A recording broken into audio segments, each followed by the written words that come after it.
She lived quietly at the edge of a small town, just a woman with dirt on her boots and a broken water tank on her roof. He was a wandering mechanic, no stranger to silence, no longer expecting much from life or from people. But when their paths crossed one dusty afternoon, something began to stir beneath the surface. Not loudly, not instantly, but deeply, and for good. What started with a simple act of kindness would soon lead to a season neither of them saw coming. And maybe, just maybe, it would change them both in ways they never imagined. If you believe in the power of second chances, of love that grows slowly but lasts forever, then this story was made for you. Take a moment to subscribe to the channel so you don't miss a single story that touches the heart and brings warmth to the soul. Now settle in. Let me tell you what happened. When he stopped to fix a simple woman's water tank, he fixed a simple woman's water tank, not knowing she owned the largest blueberry farm in the state. The phone rang just as Eli Cooper was tightening the last bolt on Mrs. Langley's kitchen faucet. He ignored it at first. He wasn't one to jump at every buzz like the city folks he'd left behind years ago. But when the same number flashed a second time, he straightened, wiped his hands on a rag, and answered with a low, cautious, "Cooper Repairs, son." The voice on the other end was female, calm but edged with urgency. "I'm sorry to bother you so late. My water tank's leaking badly. I tried calling around, but no one's picking up. Someone gave me your name in town." Eli glanced out the window. The evening sky had begun its slow descent into dusk, casting long shadows across the hills. He didn't normally take last-minute jobs, not anymore. Not since he moved to Willow Ridge to disappear quietly into a life of solitude and rusted bolts. But there was something in her voice, something tired yet graceful, that nudged him past his usual boundary. "How far out are you?" he asked. "Just past the ridgeline pines. Take the gravel road west. My mailbox says Thatcher. You'll see a gate." Eli paused. That was near the old Whitmore property. Land most folks in town thought had long gone quiet, but he'd heard whispers. Someone had returned. "I'll be there in 20, he said and hung up before he could change his mind. The drive out past the ridge was steeped in silence. No radio, just the hum of his old Ford truck and the occasional cry of a hawk overhead. The road turned from gravel to dirt, then opened to a weathered iron gate with peeling white paint and a mailbox that did indeed read Thatcher. He pulled in slowly, the tires crunching over stones. Towering pines lined the drive like solemn sentinels. When the trees parted, he saw a small, cedar-shingled farmhouse tucked into the edge of the forest. The setting sun caught the rooftop, casting a warm amber glow across the clearing. It was quiet, peaceful, almost too peaceful. Then she stepped out onto the porch. She wore denim overalls over a faded cotton shirt, her sleeves rolled to her elbows. Her dark brown hair was loosely tied back, and there was a smudge of something, flour maybe, on her cheek. She didn't look like someone who owned much. She didn't look like someone who had anything to prove. But there was something about her posture, tall, calm, entirely unbothered by appearances, that held his gaze. "You must be Mr. Cooper," she said, offering a soft smile. "I'm Claire." He gave a small nod, grabbing his toolbox from the passenger seat. "You said it's the tank?" "Up on the roof," she said, motioning toward the side of the house. "It's old and I've done what I could, but I think it needs more than duct tape and a prayer now."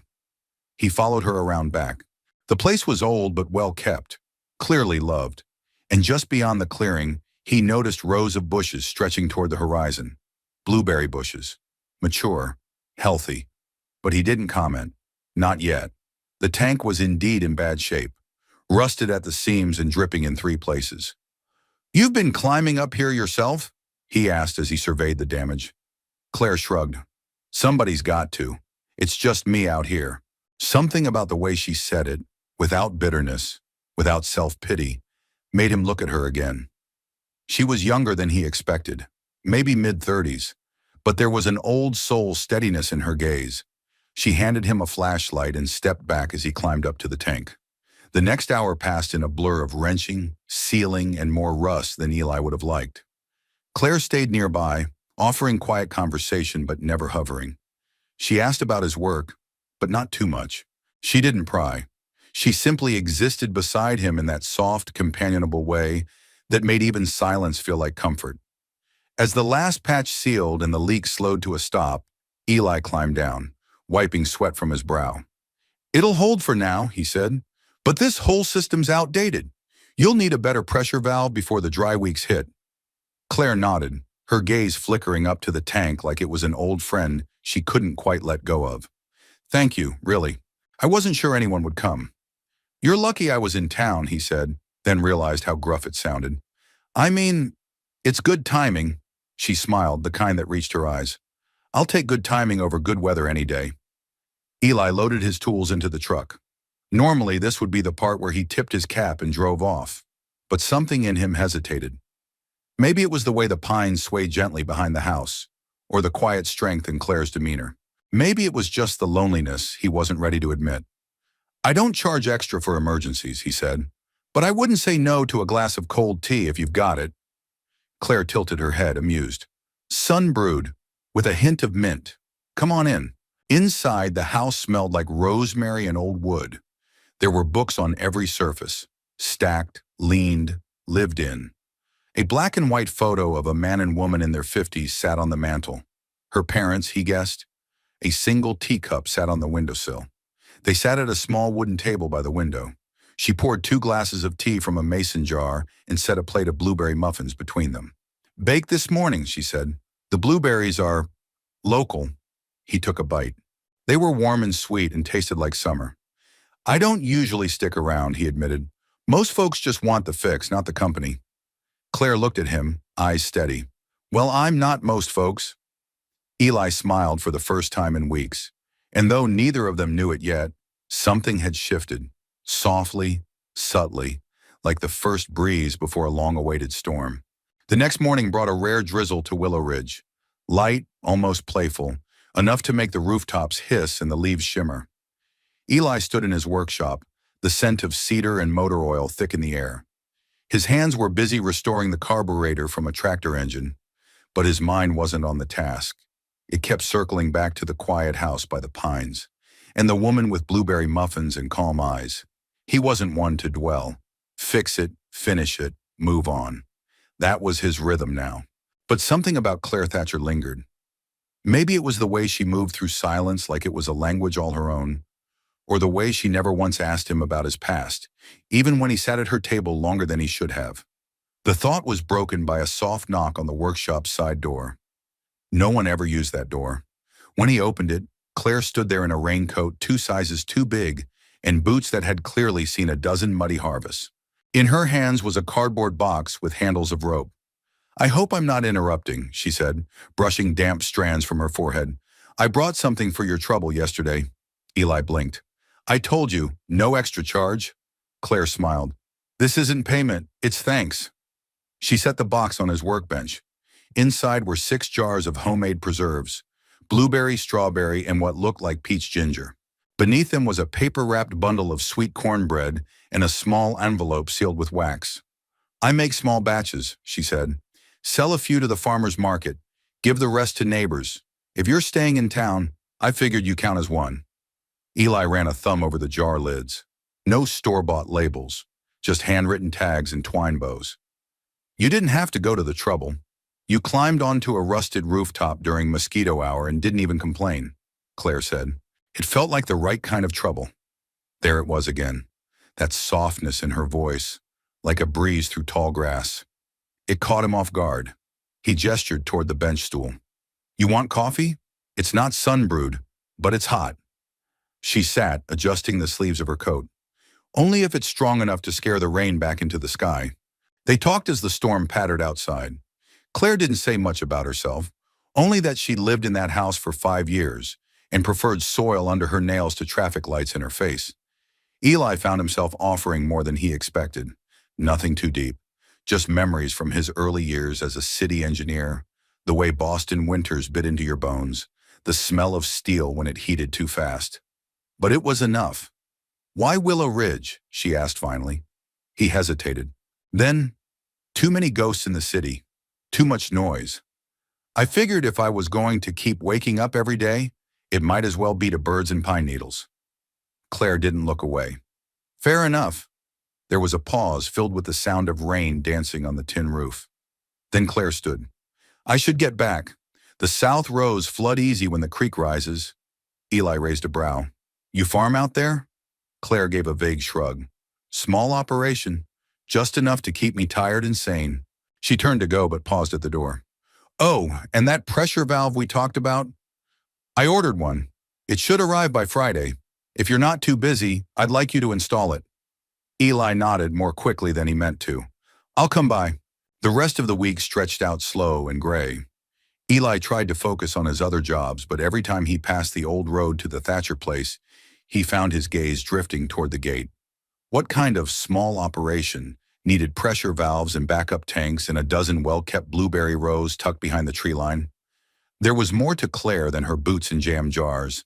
He didn't mind the mystery, but it did make him wonder, what exactly was she choosing to hide? Friday came with clear skies and the kind of sunlight that made the whole world look like a postcard. Eli drove back to Claire's, the new brass valve wrapped in canvas on his passenger seat. When he arrived, she was already on the roof, checking seals with a cautious step and a long-handled broom. He barked up at her, startled. Are you planning to fix it without me now? Claire looked down with a grin. I got impatient. He climbed up beside her. Together they worked in silence, hands brushing occasionally as they tightened and fitted and tested the line. When they were done, Claire handed him a glass of lemonade. You're not like most repairmen, she said, settling beside him on the porch step.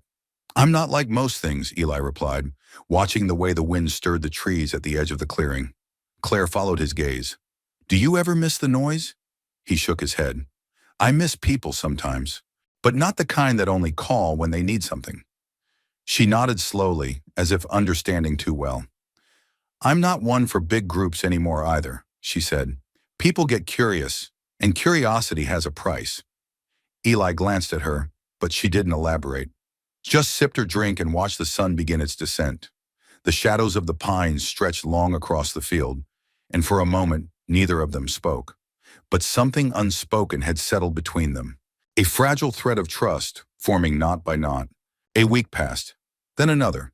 The summer sun grew bolder, drying the earth and quickening everything it touched. Grass, creeks, even conversations in town. But up near the edge of the pines where the old Thatcher place stood, time moved differently, slower, quieter, and somehow more honest. Eli hadn't meant to make regular trips out there. At first it was just the valve. Then it was a request to look at a rattling generator behind the tool shed. A few days later, Claire asked him to check the irrigation lines near the east side of the property. Sorry to keep bothering you, she'd said that morning, wiping her hands on the thighs of her overalls. I'd asked someone else, but I think most of them are afraid of this place. Eli smirked. It's not the place they're afraid of. It's the woman who climbs roofs in thunderstorms. That made her laugh. Just a soft one, but real. And he liked the sound of it more than he wanted to admit. The generator repair took the better part of an afternoon. It was tucked behind a shed that seemed older than the house itself. Eli crouched beside the unit, wiping grime from its casing, while Claire stood a few feet away, pruning a thick line of wild blackberry brambles. Between the shed and the woods, Eli spotted something that made him pause. A path, not well-worn but deliberate, cutting through the underbrush and curving into the trees. Where's that lead? He asked, nodding toward it. Claire didn't look up. Just another part of the property. How big is it exactly? She clipped a thorny branch and tossed it into a wheelbarrow. Big enough to get lost in if you don't know where you're going. It wasn't evasive, not exactly, but it wasn't an answer either. He returned to the generator, pretending not to think about it, but the question kept tapping at the corners of his mind. Later that evening, after the job was done, and Claire had brought out lemonade again, this time with fresh mint, Eli lingered near the back porch, eyes scanning the treetops. Claire leaned against the railing beside him, her face tilted to the golden light. You always this curious? She asked without turning. Eli chuckled. I work with machines, Claire. If something hums when it shouldn't, I ask why. She nodded slowly. Some parts of this place are meant to stay quiet. That's all. He didn't push. He just sipped his drink and watched the sun melt behind the distant hills. But something had shifted, a whisper of a mystery, barely audible, but impossible to ignore. That weekend, Eli stopped by the farmer's market in town to pick up oil filters from a friend who ran a lawn equipment booth. As he passed the rows of tents and tables, he spotted a familiar shape: glass jars tied with twine, handwritten labels, and a neat arrangement of jam-stained linen. He slowed, squinting. There was no one behind the stand, just a wooden sign that read, "Thatcher's Table. Small batches, big heart." A teenage girl wearing an apron returned with a box of fresh muffins and began arranging them with practiced ease. Eli approached. "Is Claire around?" The girl looked up. "Oh, she doesn't work the booth.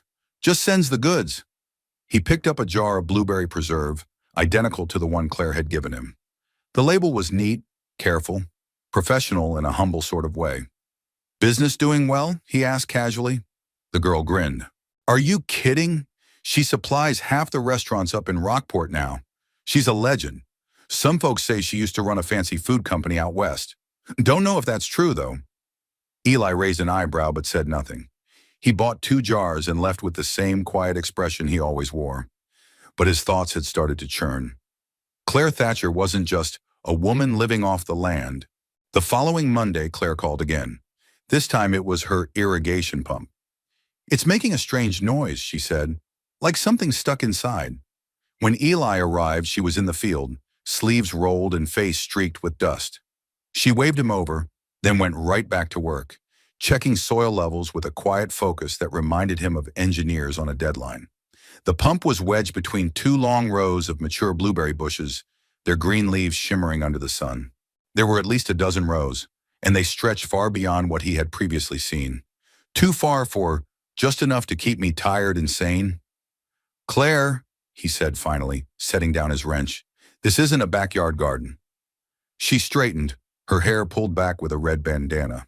Her eyes met his, calm, steady, but not surprised. "I didn't say it was." He paused. "Why the secrecy?" She sighed, brushed dirt from her palms. "Because people act differently when they know. They assume things, they treat you like something to gain from." Eli didn't answer immediately. He just looked around, at the fields, at the well-maintained infrastructure, at the quiet force behind it all. "You built this yourself?" She nodded. "I had help. But yes, after my parents passed, I came back, took the inheritance and poured it into the land.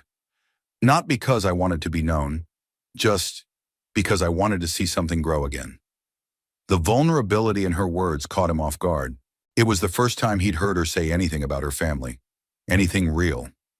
Eli squatted back down beside the pump, hands moving on instinct, but his mind was still with her. "You don't have to hide it from me," he said after a moment. Claire didn't respond, but as she walked past, her hand brushed his shoulder, not a touch for balance or by accident. A quiet thank you, unspoken but understood. The storm rolled in just after dusk. It started as a distant grumble, barely audible over the cicadas. But within minutes, the wind shifted, the air thickened, and the first drops spattered against Eli's windshield as he pulled into Claire's drive. She hadn't called him this time. No job, no faulty valve. He'd simply been on his way home from a repair job on the east end of town when he saw the heavy clouds curling over the ridge and felt an inexplicable pull toward the pines. He parked beside her truck. The porch light was on, casting a soft golden halo in the deepening gray. He climbed the steps, hesitated, and knocked. Claire opened the door barefoot, wearing a loose sweater and jeans, sleeves rolled, her hair damp and curling slightly from the humidity. She blinked in surprise, but not displeasure. "Storm's coming," he said simply. She stepped aside. "I'd ask if you came to warn me, but I'm guessing you saw something else that needed fixing. Just checking you're not up on the roof again." Claire gave a faint smile. "Not tonight. Even I have limits." He followed her inside. The smell of something warm, maybe cinnamon and sage, welcomed him like a memory. A fire crackled in the old brick hearth, and on the coffee table sat 2 steaming mugs and a book of old botanical illustrations. "You were expecting someone?" he asked, nodding toward the mugs. "I always make 2. Habit," she said. "Sometimes I drink both." Thunder rumbled overhead, closer now. The lights flickered once, then steadied. "You want the left mug or the right?" she asked. "Left," he said, without knowing why. She handed it to him, then dropped into the armchair across from the couch where he sat. Outside, rain began to fall.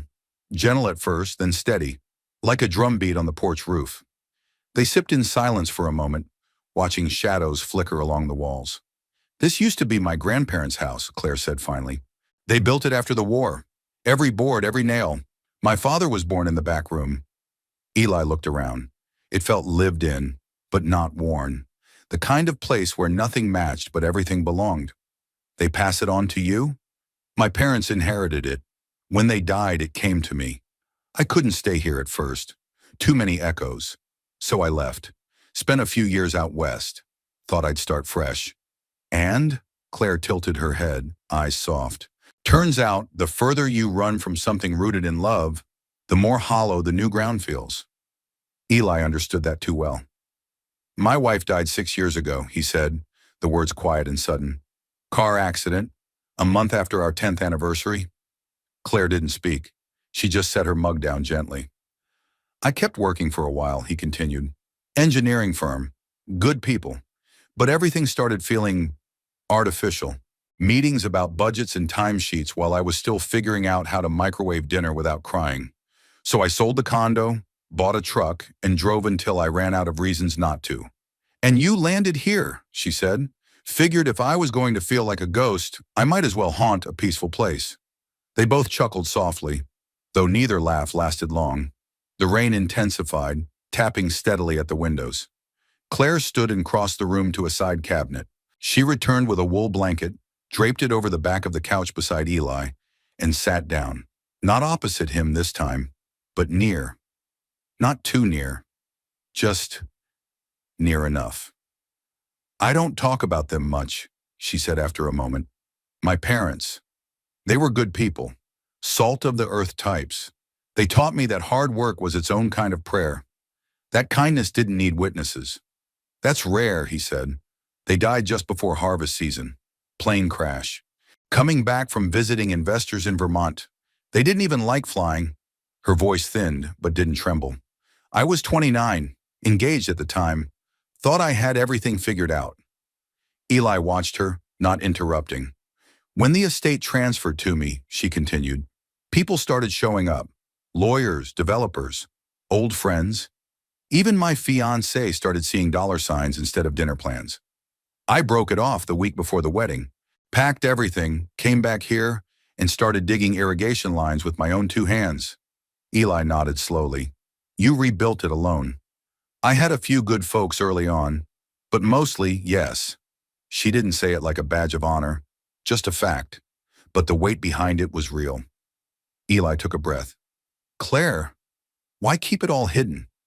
Because if people don't know what you have, they only see who you are. And if they do, they see the worth before the woman. I got tired of being a commodity." Lightning flashed silently outside. A moment later, thunder chased it. "You ever think of leaving again?" he asked. "Sometimes, but then I look around and this place doesn't ask anything of me. It just lets me be." They fell into silence again, but it wasn't empty. It was the kind of quiet that settles into old wood and warm fabric. The kind of quiet that lets two people sit beside one another and not feel alone. Outside, the storm raged, but inside, the house held steady. After a while, Claire rose to check the windows, pulling them closed one by one. "You're welcome to stay until it lets up," she said, not looking at him. Eli didn't move right away. He just nodded, finished the last of his tea, and stretched his legs as if he belonged.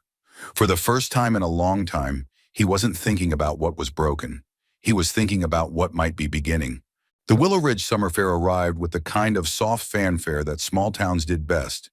Hand-painted signs, pie contests, and twinkle lights strung between light poles like threads of gold. It was a tradition older than anyone could remember, stitched into the fabric of the town like an heirloom quilt. Claire hadn't attended in years, not since she came back to the farm and chose a life behind fences and rows. But this time, she accepted the invitation, more out of curiosity than anything else. Eli was the one who asked her. They had been loading old piping into the back of his truck after a long afternoon repairing her western irrigation line when he glanced over and said, "You ever go to the fair?" Claire had looked up, surprised. "Used to. My dad entered his blueberry crumble 5 years in a row. Never won." Eli smirked. Tragedy. I bet the judges were paid off. She laughed, then looked away as if she hadn't meant to. There's music, he said. People. Food. I'm not trying to make a thing of it. Just figured maybe it's time you let the town remember your face. Claire hesitated, and then, as if surprising herself, she nodded. Okay, I'll go. Saturday evening brought clear skies and a soft summer breeze. Claire stood in front of her mirror, smoothing a pale linen blouse over her jeans. She hadn't worn makeup in years and saw no reason to start now. Her hair was tied back simply, and she wore a pendant her mother had given her when she was 16, worn brass, shaped like a blueberry leaf. When Eli pulled up in his truck, he didn't say much, just gave her a quiet smile. He'd changed too. Clean jeans, a crisp shirt, hair combed back. He looked, she thought, like someone trying not to look like he was trying. It suited him. They drove with the windows down, country music humming low on the radio. Neither spoke much, but the silence felt companionable, like the pauses between heartbeats. The fairgrounds buzzed with life. Kids darted between booths, older couples swayed to a fiddle tune under strings of light, and the air smelled of kettle corn and fresh hay. Claire followed Eli through the crowd, fielding a few surprised greetings from neighbors she hadn't seen in years. Claire Thatcher? One woman gasped, holding a pie tin. Well, I'll be. We thought you'd disappeared. Claire smiled, nodding politely. Just busy with the land. Most didn't press. Some looked toward Eli curiously, and a few cast knowing glances as they passed. But Claire kept walking, her gaze steady, her expression calm. They ended up at a small table beneath a maple tree strung with lanterns.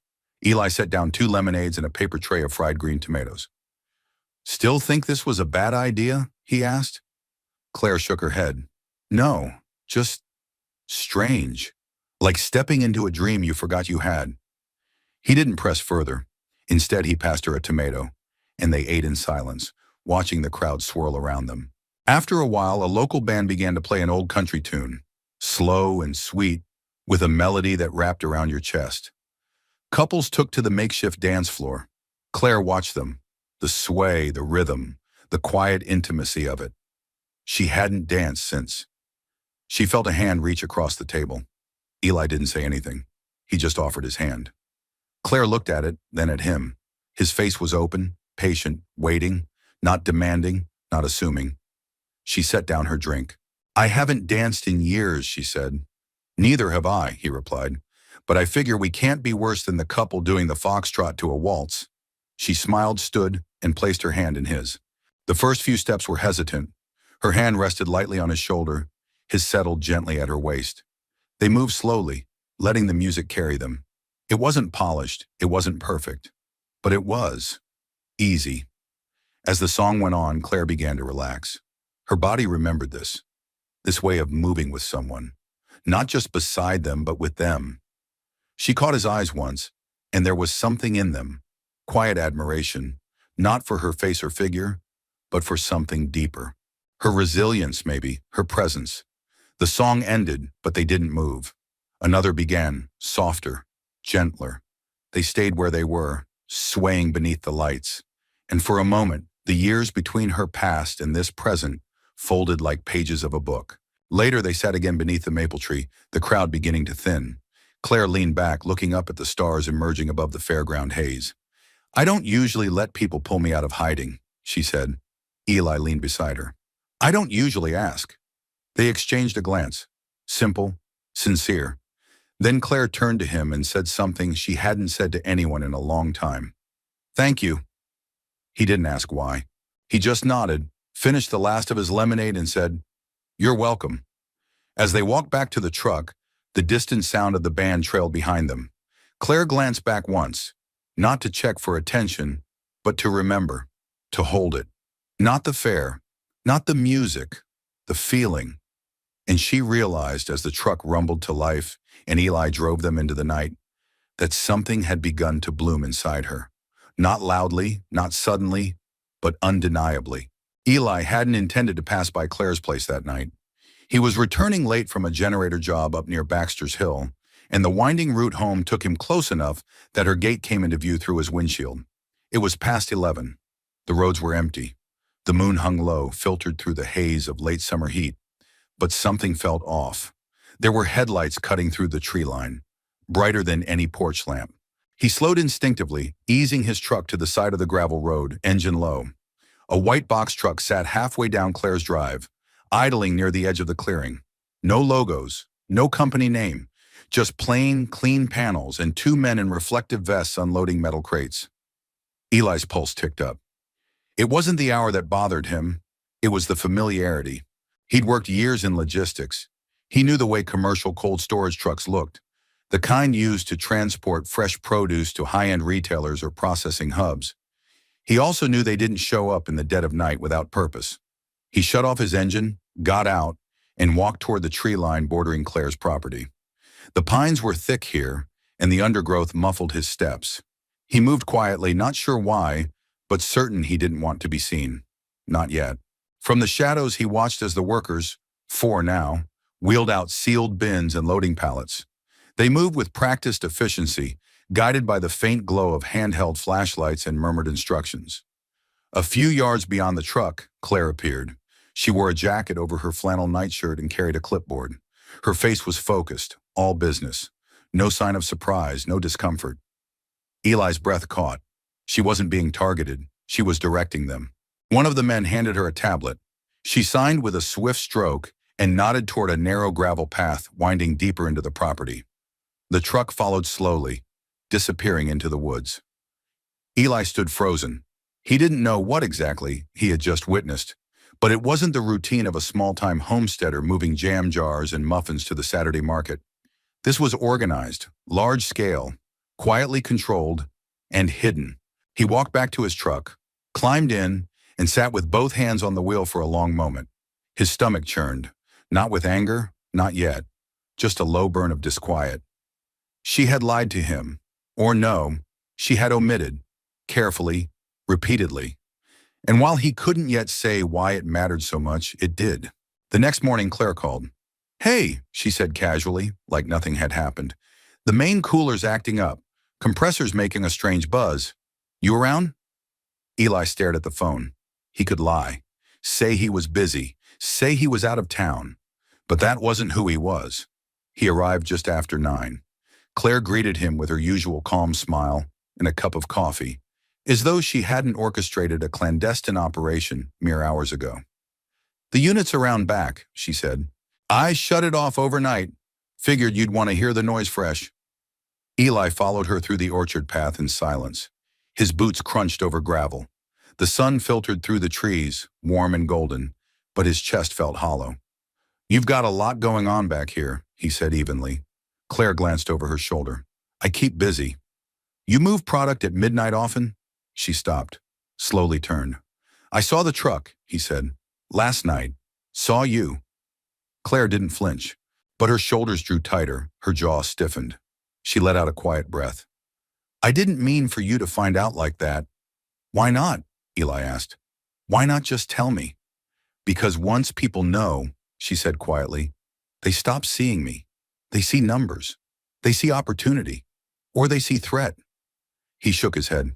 "Claire, I've eaten muffins at your kitchen table. I've climbed your roof in a storm. You think I care about how many crates you ship?" She didn't speak. Eli softened. "I just don't understand why you needed to hide it from me." Claire crossed her arms, eyes steady but clouded. "Because this, what I've built, it's taken everything, and I'm proud of it. But it's not who I am, not entirely. And I wanted you to meet the woman who digs trenches and burns her toast, not the name on a business license." He studied her, trying to match the woman before him with the one from the fair, the one who danced under the maple tree and watched stars like they held answers. "Was any of it real?" he asked quietly. Her face cracked then, just a little. All of it was real. The honesty in her voice struck him like thunder. Not loud, but undeniable. "I'll fix the cooler," he said after a pause. "Then I think I need some space." Claire gave a small nod, then turned without another word. Eli worked in silence, his mind churning as he replaced the compressor. His hands moved on instinct, but his thoughts felt tangled. Trust, pride, disappointment, and something deeper he didn't want to name. When he was done, he left his invoice unsigned, tucked beneath a jar of peach ginger preserve on the porch step. No note, no goodbye, just silence. That night, Claire stood at her window, looking out at the darkened fields. The wind moved through the blueberry rows like a whisper, and somewhere deep in her chest, something ached. She had told herself for years that love, if it ever came again, would have to come without conditions. But maybe she'd been wrong. Maybe it had to come with honesty first. The morning after Eli walked away, the blueberry rows stood quiet under a hazy sky. The coolers hummed, the workers moved between rows with practiced rhythm, and shipments rolled down the gravel path toward the highway. But inside the old farmhouse, time stalled. Claire sat at the kitchen table with a cup of untouched coffee and the jar of peach ginger preserve still sitting on the counter, unopened, just as he'd left it. She had known it was a risk. Letting him into her world, even just the outer shell of it, had been a choice made with care. And still, it hadn't been enough. Or maybe it had been too much. She wasn't sure anymore. For the past 5 years, Claire had built a fortress, not of walls, but of silences, of polite deflections and partial truths. She wasn't ashamed of what she'd accomplished. She was proud of it. But pride had its cost, and it rarely came with companionship. She thought of Eli's eyes when he asked, "Was any of it real?" It was all real, but reality doesn't always come with perfect timing or perfect explanations. And now she wasn't sure if there was a way to reach him again. Eli, for his part, didn't drive past the Thatcher place for 5 days. He kept himself busy. The kind of busy that filled your hands but emptied your head. He serviced a couple of tractors up by Bailey Creek, rewired the lights in the town's post office, and took on 2 appliance repairs he would normally refer to someone else. Still, Claire lingered in his mind like the scent of sawdust after a storm, earthy, sharp, and impossible to forget. He hadn't left because of what she built. He left because she hadn't trusted him with it, and now he wasn't sure if that said more about her or about him. By Friday, the rhythm of the week had begun to dull. The work was done, but nothing in him felt settled. The thought of her walking those rows alone, managing that much weight with no one at her side, it gnawed at him. He thought back to that night on her porch, the wool blanket, the rain on the windows, the way her voice softened when she talked about her parents. That had been the realest thing he'd felt in years, and now it hovered between them like unfinished music. He told himself space would give him clarity. All it had done was remind him how much she mattered. That evening, Eli walked into the Willow Ridge General Store to pick up a replacement belt for his sander. As he waited at the register, he overheard 2 women chatting by the canned goods aisle. "I still can't believe it," one of them said. "Thatcher's behind all that produce going to the resort in Rockport? Quiet as a mouse, that one." "She's been funding the school garden, too," the other replied. Anonymously. Principal said he got a check last month.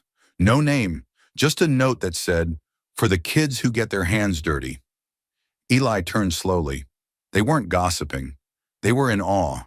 And somehow that did more to shake his frustration than anything else could have. Claire hadn't built a kingdom to hide in. She'd built a life and guarded it because the world had already taken too much from her. That night, Eli sat in his kitchen with a cup of coffee and the worn envelope Claire had given him weeks ago, the one with the handwritten note and the first jars of jam. He hadn't opened it. It had felt too personal back then, too early. Now it felt like a lifeline. Inside was a folded sheet of stationery. One short sentence was written in ink that had pressed a little too hard into the page. "Some things are worth fixing more than once." He stared at it for a long time. Then he stood, grabbed his jacket, and got in the truck.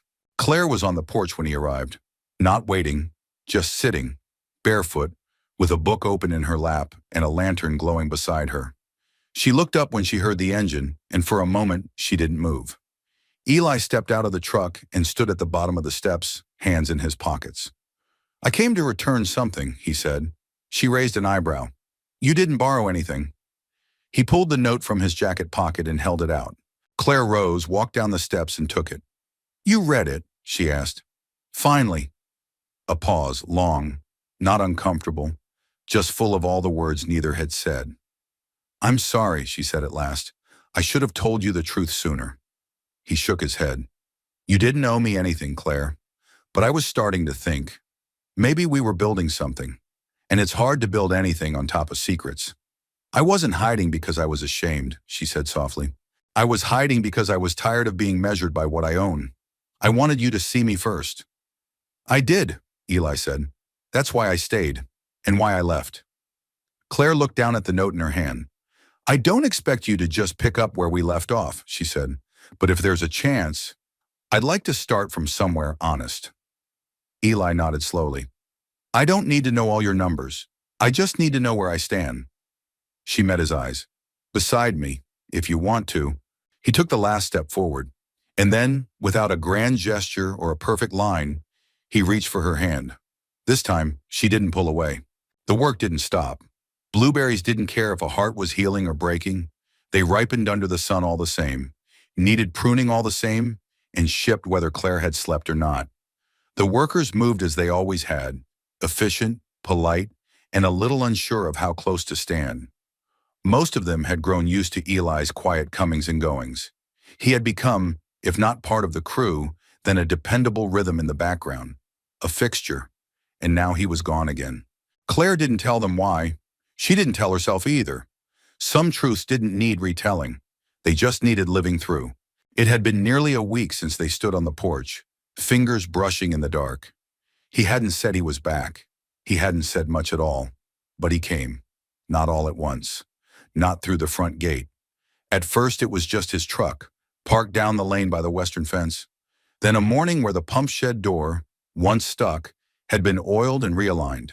Then another day when the east irrigation panel, which had been giving odd pressure readings, suddenly displayed a clean, even flow. Claire never saw him at work. He came early or late, always quiet, always gone before she could say anything. But his touch was unmistakable, precise, measured, kind. And little by little, the farm began to breathe easier again. One morning as Claire walked the southern rows with a clipboard and sun hat, she noticed a pair of red-handled pruning shears sitting on a stump near the first trellis. They were old, the paint chipped from use, but they were his. Wrapped around the handle was a note scrawled in Eli's firm hand. In case your other tools are still stubborn. She read it twice, then smiled, just a little. That afternoon she found herself baking. It wasn't conscious, just habit maybe, or hope. She pulled flour and sugar from the tall cupboard, found the last of the frozen blueberries from last year's harvest, and began folding ingredients into the worn mixing bowl that had belonged to her mother. By the time the sun dropped low, the kitchen smelled like summer again. Warm fruit and vanilla. She sliced the bars, wrapped them in parchment, and tucked them into a paper sack with a ribbon of twine. The next morning she drove out to the far tool shed, where Eli had been replacing a section of copper piping that had rusted from the inside out. She knew he'd be there. She left the bag on the workbench, said nothing, just turned and walked away. That evening, Eli stood alone by the edge of the blueberry rows. The sun dipped low behind the pines, casting long golden rays across the farm. In his hand, he held one of the bars, half-eaten. They tasted like forgiveness, or something close to it. He wasn't rushing back in. He wasn't ready to pick up where they left off, because the truth was, they hadn't left off. They'd paused, hesitated, stumbled at a truth neither knew how to carry. But they were still facing the same direction now. And that was something. Claire saw him again, really saw him. 2 days later when the main water line cracked just below the back fence. She was already covered in dust and sweat, sleeves rolled, boots sunk in mud when he pulled up beside her without a word. He walked to the open trench, glanced at the exposed pipe and crouched. "You brought the right wrench?" she asked. He held it up. They worked side by side in silence, passing tools, brushing elbows, sweat beading on their brows. When the final seal clicked into place and the water resumed its steady hum, Claire sat back in the grass and sighed. "You didn't have to come." Eli shrugged, eyes fixed on the freshly repaired line. "Pipes don't care about past mistakes." She smiled faintly. "People do." He looked over at her then, really looked. Her hair was plastered to her neck, her hands were caked in red clay, and she looked more beautiful than he remembered, because she wasn't performing anything. She was just her. "I'm not angry anymore," he said. Claire didn't answer right away. Then, "I didn't know how to tell you what I hadn't told anyone else. Not because I didn't trust you, but because I wanted so badly for it to be just us, without everything else." Eli nodded. That's the problem with fences. They keep things out, but sometimes they keep good things from getting in. She reached into her pocket and pulled out a folded envelope. It was the same soft cream paper she used for her jam labels. She placed it on the grass beside him. What's this? He asked. Blueprints. For what? She stood and brushed off her pants. For trust. If you're still interested. He looked down, then up. I am. Claire extended a hand. He took it. Not to stand. Not yet. Just to hold. That night as he drove home, Eli didn't feel the usual ache in his chest. The silence in the truck felt different. Not empty, but open. He knew there was still work ahead. Emotional, practical, maybe even painful. But it wasn't hopeless anymore. It was a beginning. And beginnings, as he'd learned out here in the middle of nowhere, often arrived without trumpets or speeches. Sometimes they just showed up with a wrench in one hand and blueberry bars in the other. The mornings had changed. Claire noticed it first in the quiet moments before dawn, when the farmhouse was still and the sky outside her kitchen window glowed faintly with coming light. The air smelled of wet soil and ripening fruit, and the silence no longer felt so sharp. It had softened into something else, something waiting. Eli hadn't come by in 2 days, not because anything was wrong. If anything, it was the opposite. Since the trench repair, he had let space settle between them, like a craftsman waiting for cement to cure before building again. But Claire felt the difference in her bones. The ache of absence had been replaced by the steady hum of anticipation. She reached into the cupboard and pulled down the same teacup she always used, the pale blue one with the tiny chip on the rim. It had been her mother's. The flaw made it hers. She poured the tea slowly, the scent of dried mint and lemon balm filling the air. Then she took a deep breath, walked to her writing desk, and penned 7 words on a sheet of ivory paper. If you haven't closed the door yet. She folded the note once, gently, like a secret, and slid it beneath the teacup on the porch table, right beside where Eli used to sit. Then she waited. Not outside, not by the window, but in the kitchen, hands deep in a mixing bowl, trusting that the gesture would be found if it was meant to be. Eli was halfway through changing the oil in his truck when he found himself staring at the trees lining the north road. His wrench paused mid-turn, his hands stilled. There wasn't any logical reason for him to drive out to Claire's that morning. No job, no appointment, no excuse. But logic, he'd come to understand, didn't account for longing. And longing wasn't something that could be scheduled. He arrived mid-morning, gravel crunching softly under his tires as he pulled to a stop beside the old porch. The sun was climbing, warm but not yet harsh. He stepped out of the truck and stood for a moment, letting the stillness of the place wash over him. Then he saw it, the teacup, sitting alone on the wooden table, its chipped rim facing outward like a silent invitation. He stepped forward, heart thudding with a strange mixture of nerves and something dangerously close to hope. He lifted the cup. There, folded beneath it, was her note. 7 words, no signature, no embellishment. But it might as well have been a key. He tucked the note into his jacket, sat down in the chair beside the cup, and waited. Claire didn't come out right away. He heard the faint sound of music playing in the kitchen. Something old and instrumental, the kind of song that felt more like a memory than a melody. Eventually, the door creaked open. She stepped out with flour on her hands, an apron tied at her waist, and her hair pulled back in a loose braid that revealed the slope of her neck. "You got my message," she said simply. Eli held up the note. It was hard to miss. She smiled, shy but genuine. "I didn't know if you'd come." "I almost didn't," he admitted. "But then I remembered something." "What's that?" "You don't build something worth keeping by walking away from it every time it gets hard." Claire looked down at her hands, then back at him. "I didn't mean to make it hard." He stood slowly. "You didn't. Life did. We just met in the middle of it." She crossed her arms loosely. "So now what?" Eli took a step closer. "Now, maybe, we start again.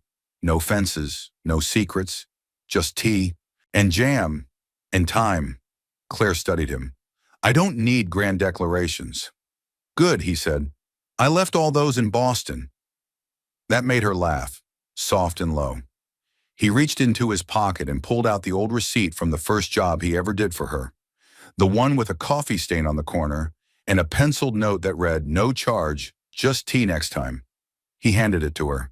"I think it's time you cash this in." Claire took it with careful fingers. "I might frame it." He smiled. "You do that, but I still want the tea." They sat on the porch for hours, talking, not everything, not yet, but enough. Eli told her about his father, an old welder from Vermont who taught him to listen for the rhythm in machines. Claire told him about the summer her mother taught her to graft blueberry branches while humming Patsy Cline songs in the shade. They swapped stories between sips, letting the hours unfold like petals. And for the first time in years, neither of them felt the need to rush. When the sun began to dip and the shadows stretched long across the fields, Claire reached for his hand, not out of fear, not to pull him in, just to hold, like it was the most natural thing in the world. That night, Eli sat on his porch, looking out at the stars above Willow Ridge, the same stars that had watched him mourn, watched him build, watched him run. Now they watched him come home, not to a place, but to a person.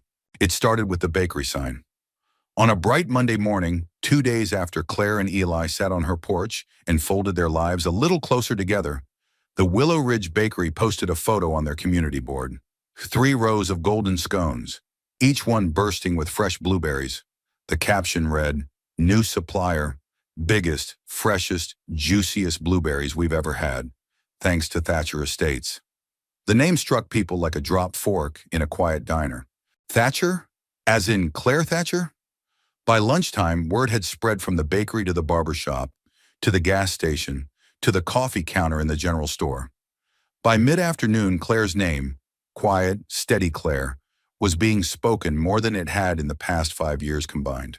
Some were shocked, some were amused, a few were offended they hadn't known, but most were impressed. Claire hadn't planned the reveal. The bakery had simply asked if they could credit the farm. Business had been booming since switching to her fruit. She'd hesitated, then nodded. Maybe it was time. Maybe hiding had served its purpose. She walked into town the next day wearing jeans and a pressed white shirt, hair neatly pinned back. Her boots were still dusty, her face still free of makeup, but her spine was straighter than it had been in years. She dropped off 2 crates at the market, then stopped by the hardware store to replace a broken faucet knob. She didn't hurry. She didn't avoid. People stared, but they didn't whisper.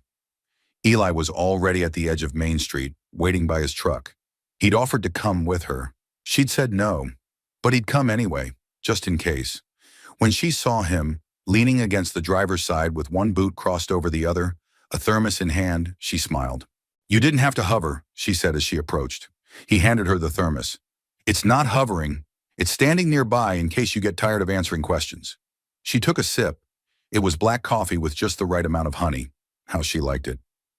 "I only had to explain myself twice," she said, "and neither time did anyone accuse me of being a Bond villain." Eli smirked. "Then I'd call it a win."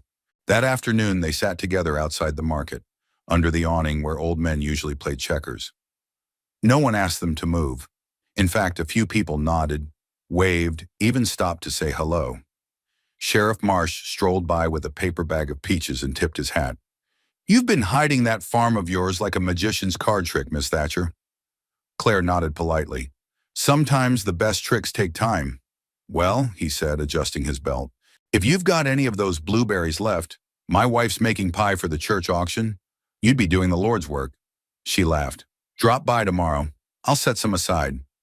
The sheriff walked off, whistling. Claire looked over at Eli.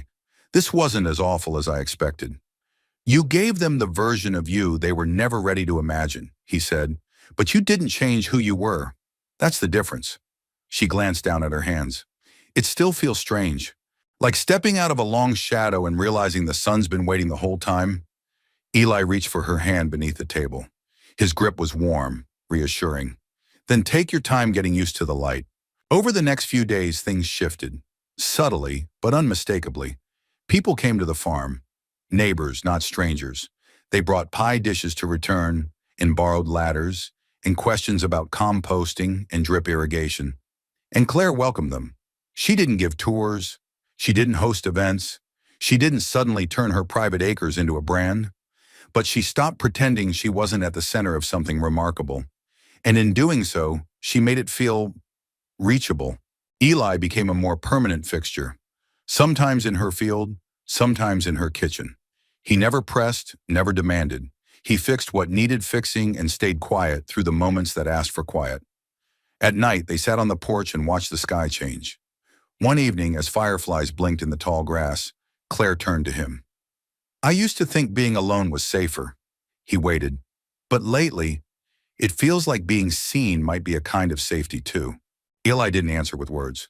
He just reached for her hand and held it like he meant it. One morning, a week later, Claire stood outside her cooler shed with a clipboard in hand and her boots already dusted from a sunrise walk. Eli arrived early, a thermos of coffee in one hand and a small paper bag in the other. "What's that?" she asked, nodding to the bag. He handed it to her. "Figured if I'm helping with the loading today, I should bring breakfast." She opened it and blinked. Inside was a single blueberry muffin, not one of hers. Store-bought, slightly overbaked, wrapped in napkin. Claire raised an eyebrow. "It's symbolic," he said, straight-faced. "Of what?" He sipped his coffee. "Of how lucky I am that you're the one baking now." She laughed, a full, beautiful laugh that echoed through the field. And for the first time in a long, long time, she felt like all the pieces of her life, wild, scarred, beautiful, had finally come into place. The morning of the Blueberry Festival dawned with skies the color of ripe fruit, deep and cloudless, a rare gift in mid-August. Willow Ridge came alive early that day. Children darted through rows of white tents. The scent of baked goods and sun-warmed berries filled the air, and locals pulled their best denim from closets, brushed the dust from lawn chairs, and gathered under fluttering bunting to celebrate the harvest that defined their region. Claire had never spoken publicly at the festival. For years, she'd watched it from the distance of her porch, sometimes listening to the music float over the hills. She donated anonymously, sent crates of berries under other names, and quietly ensured the school's booth always had more than enough. But today, she'd said yes. The festival committee had invited her to speak after learning, somewhat belatedly, that their largest produce contributor wasn't a faceless farm or faraway company, but the woman who still drove her own truck and baked her own scones. She hadn't told Eli until the day before. "I'm going to stand on that stage and say it out loud," she said, pulling weeds from the base of a trellis. "Not for attention, just because it's time." He had only nodded, wiping his hands on a rag.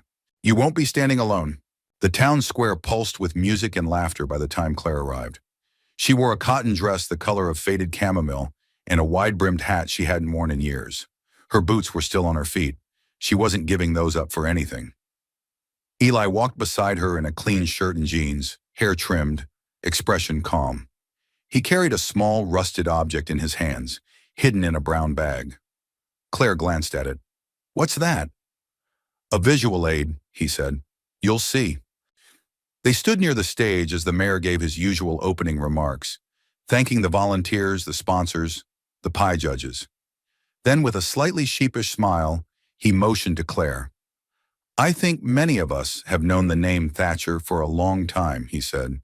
"What some of us didn't know, myself included, is that the woman responsible for more than half the fruit we've eaten this summer has been working right under our noses. Claire, would you come up here?"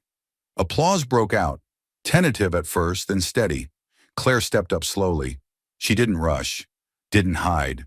She took the microphone in both hands and scanned the crowd, not looking for approval, but for familiarity. She found it, in the bakery owner, in the school teacher, in the couple who used to sell hay to her father, and in Eli standing just beyond the edge of the stage, hands in his pockets now, eyes locked on her with quiet steadiness. "Hi," she said, her voice sure despite the crackle of the mic. "I'm Claire Thatcher. Some of you know me as the girl who used to ride her bike into town for lemonade and library books. Some of you haven't seen me at all." A chuckle rippled through the crowd. "I've spent the last few years rebuilding my family's farm, not for recognition, not for business, but because I couldn't imagine letting something my parents loved so much fade away." She paused, adjusting the mic slightly. "When I came back, I was grieving, and I thought the best way to survive was to disappear behind work. Hard work. Long days, no questions." The crowd had grown still. But then someone showed up at my gate with a toolbox and no idea who I was, and he fixed my water tank without asking for more than a glass of tea. And slowly, I began to realize that healing doesn't come from hiding. It comes from letting yourself be seen, even in the messy parts. Eli's throat tightened. Claire continued, I'm proud of the land I run, proud of every crate we pack, every jam jar we label. But more than that, I'm proud to be part of a town where people still wave to each other on back roads and show up for strangers just because it's the right thing to do. She glanced off stage. Eli stepped forward, holding out the brown bag. She took it, pulled out the old rusted water valve, the one he'd fixed on the roof of her house the day they met. She held it up. This was the first thing I thought I needed fixed when he showed up, she said with a soft smile. Turns out, there was something else leaking more quietly, something inside me, and kindness. Kindness has a way of sealing the cracks, even if you don't know they're there. The crowd was silent. Then applause began, genuine, full, sustained. She stepped down from the stage, the valve still in her hands, and walked directly into Eli's arms. He didn't care who was watching, neither did she. They spent the rest of the afternoon like everyone else, eating too many berry turnovers, dancing on the edge of rhythm, laughing with old friends and new. Claire moved through the crowd with ease now, no longer shrinking, no longer carrying her legacy like a burden.